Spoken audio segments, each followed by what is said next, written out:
YouTube, what's up, man? It's your boy Richardson from Minimum Wage to Millionaire. If you're new here, welcome. If you've been here, welcome back. Let's get straight to this. It's going to be a shorter video, but I want to tell you guys about probably the most underrated investment account you could ever have, and that is the HSA, also known as the Health Savings Account. What it is that it is an account that you could use to save up for your medical expenses, health insurance, and all that stuff.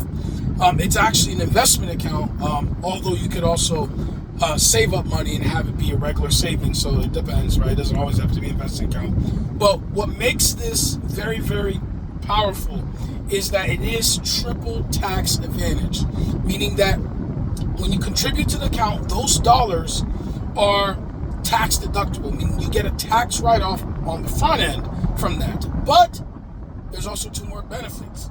The second benefit is that the growth of the account, including dividends, interest, all that, is tax-free. And then when you withdraw from your account, as long as when you're drawing from the account, as long as it's for qualifying medical expenses, it will also be tax-free. So you don't have to pay taxes, assuming that you use it correctly and you're in compliance. I want to make that clear. I'm not talking about no, funny business, but if you're in compliance, you actually will be able to use this account tax-free across the board. And it's a very powerful account. Now, I believe for 2026, the limits are $4,400 if you are an individual, and if you're a family, I think it's like 8,000, close to 8,800, maybe 8,700, something around that range. I'll put the link of the HSA on the IRS website down in the description below, so that way you guys could do your own vetting and check and to see if it's an option for you. Also, it should have like the limits and qualifications and stuff. Now, unlike certain accounts, there is no income limit, so you could be a very wealthy person, or you could be I don't want to say poor, but let's say you're not making a lot of money. I think that's a more fair and appropriate way to say it. You could still use this account and open it, unlike Roth IRAs and stuff like that, where there are income limits, and then of course there's a way to go around that if you want to. There are some things you have to keep in mind, right? Like I said, the first thing was limits. The second thing is that not everyone's eligible to have this, right? So you have to have a very particular health insurance coverage to be able to do it, and it's known as a high deductible health insurance coverage. Again, there's some limits on that, right? So it has to meet certain qualifications. Deductible has to be a certain amount. Again, I'll try to find the link in the description so you guys go check that out and do more vetting and research on that. But assuming that your health insurance qualifies as a high deductible plan, you could actually open one.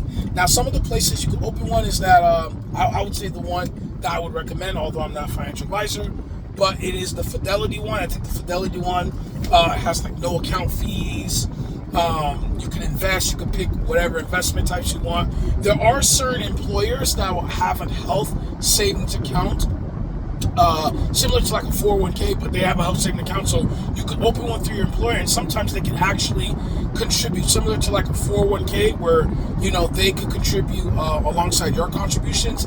It could also be something similar to that as a health savings account. And what makes it a little bit easier on that front is that the income that is, again, tax deductible when you contribute, instead of it having to wait until you file your taxes to get that tax deduction, because you have to file and then you have to tell them how much you contributed to your HSA, and then you get that tax deduction. When it's pre-tax through your employer, it's just automatically on your check, right? So that's pretty helpful, pretty useful, but not every employer offers it. So check if your employer has it and see your benefit packet from your job to see if that's good. But the reason why I'm talking about it is that one of my major investment goals that I'm going to do once I build back my emergency fund, which is still my major financial goal for 2026, at least as of now, I am planning on maybe opening an health savings account.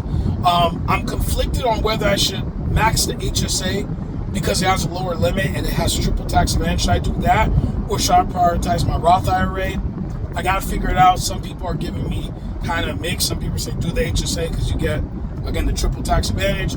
Some are saying the Roth, you could do a mixture of both. I'll see what I can do. But just wanted to kind of put that out there.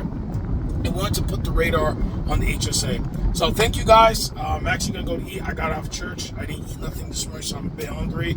So hopefully you guys like these short videos. And let me know in the description below if you guys want me to talk about more different types of investment accounts, and I will expand on those in following videos. Thank you. May the Lord be with you guys all today. It's Richardson from Minimum Wage to Millionaire, signing out.